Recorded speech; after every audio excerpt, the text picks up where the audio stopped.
I'm Charlie Sharman. I'm Managing Director of Cantifix and the Photon Project. At Cantifix we build amazing glass structures and have done for 28 years. And the Photon Project started from really a meeting with a neuroscientist who asked if we could build an all-glass building for people to actually live in while they did research on the benefits of daylight on human biology. We got such an amazing reaction that we've now sort of launched it on the unsuspecting public. The goals for our project really is sort of change the way people consider the built environment. There's a very important area that I think tends to get forgotten, and that is we consider the human being within our built environment, but actually it's the health of that human being which is so important. And actually a lot of this is predicated on the amount of daylight we get, because from an evolutionary point of view, we grew up on the savannas on the equator, and we woke up when the sun came up. Our body got naturally active, our melatonin was suppressed. At the end of the day, all goes into reverse, sun goes down, melatonin, we sleep and we're happy.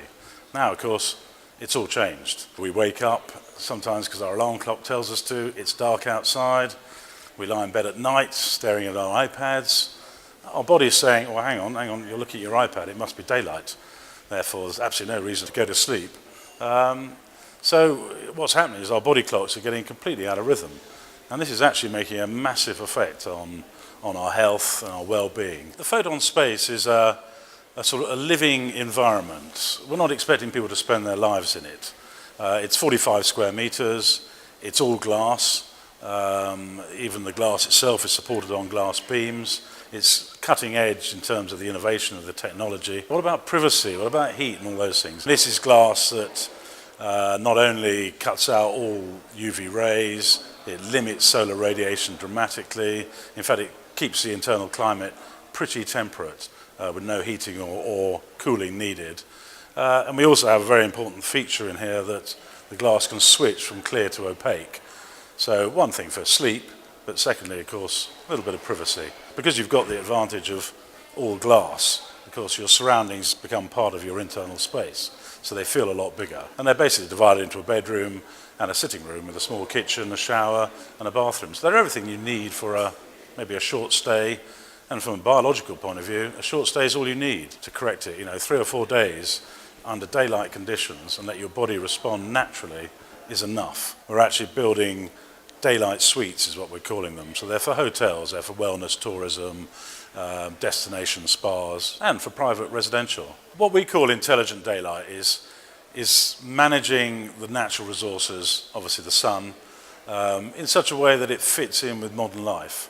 I mean, obviously, if we all lived in tents or we all slept outside, perfectly good for our biology, but not very practical for our contemporary lives. So we call intelligent daylight is getting daylight at the right times. And the key moments obviously are beginning of the day, where our bodies need to close down, or melatonin needs to shut down, and we need to become active for doing whatever we're doing. The key trigger for this is about 1,000 lux. Now, in real terms, that's the sort of light you get in a TV studio, or on a very dull, cloudy day. Most houses, we turn on our bedroom lights, we get about 50 lux. So our biology is saying, actually, you know what, I'm still in sleep mode now. So this business of going from our dark house to our dark car to our dark office, actually, we're never fully awake, which is why our productivity is low, our energy levels are low, we're higher risk of accidents. So we're saying intelligent daylight is taking the whole concept of the sun and what it does to us from a biological point of view, but using it in a way that we can live in a contemporary environment. 3 things you should know about the Photon space, apart from the fact it's absolutely stunningly beautiful.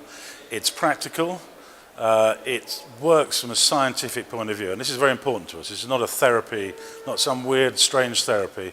This is science backed up by neuroscientists at Oxford University, one of whom's Professor Russell Foster, who's a member of our advisory board and is doing the research on sleep and daylight. So the key is that it's a proper biological, scientifically proven therapy.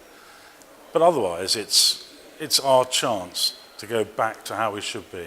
Some people feel that they've adapted to this new way of living, this darkness, this control that we have by the electronic environment.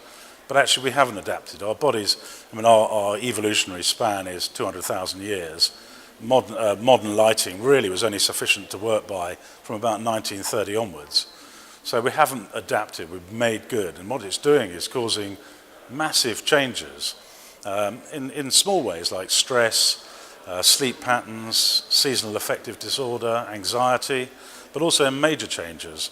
There's scientific evidence that says that a lack of daylight will affect Alzheimer's, Parkinson's, diabetes, even some forms of cancer. What's interesting is that the more daylight you get, the less your brain is responsive to darkness. In other words, if you saw very little daylight during the day and you lived in a virtual darkness, actually you'd need almost pitch black to be able to sleep.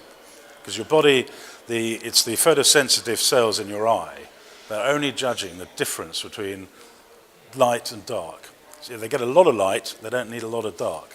Therefore, if you're sitting in sunlight, where you're talking about lux of probably 25 to 100,000, actually at night time, when you're watching your television or even reading your iPad, it's going to have a lesser effect.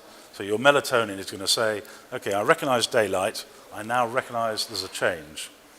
But the other thing is, actually, sensibly, you should not be reading your iPad within about an hour of going to sleep. The future, as we see it, obviously is beyond the expensive five-star luxury destination spas, because obviously this is a therapy that we can all benefit from. So we see them being involved in community centres, perhaps villages would all own one, certainly private residential.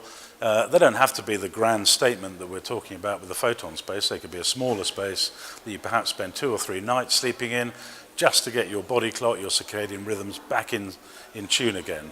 And they really are talking about 2 or 3 days, sort of time that if you have jet lag, it's a common cause, we all know it takes about 2 or 3 days to recover from it. And actually that's mainly because we resist changing to the time zone we're in. And we try and live in a sort of no man's land between the one you've left and the one you've arrived in.